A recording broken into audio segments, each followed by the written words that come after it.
motor dah masuk dah air. Macam mana ni? Apa dah?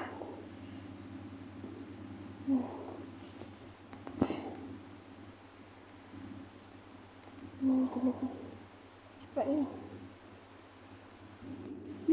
Itu apa ayah? Ayah, kenapa lambat? Kenapa? Mana duitnya? Mana iPhone? Sorry, ayah tak boleh nak beli. Sebab duit ayah tak ada. Apa ni?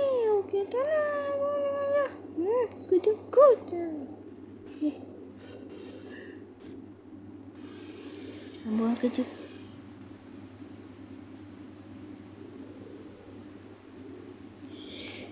Kak lagan aku.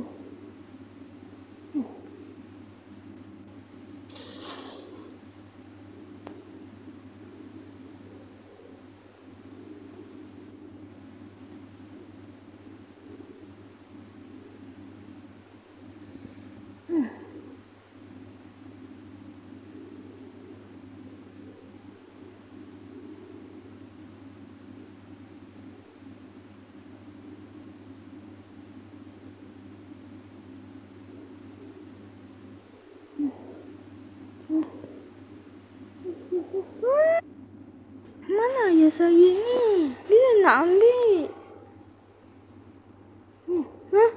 Kamu tak tahu ke ayah kamu meninggal? Sebab dia tu dah kena langgar. Sebenarnya dia kejut untuk bekal berkeras untuk dapatkan kamu yang nak iPhone. Dia nak kamu happy. Dia sampai berlanggar di motor ni. Tidak. Ayah.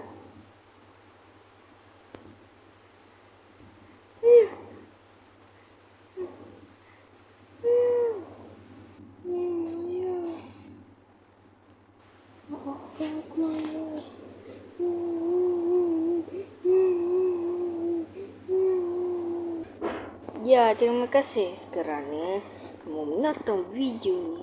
Tolonglah subscribe, like, komen ya.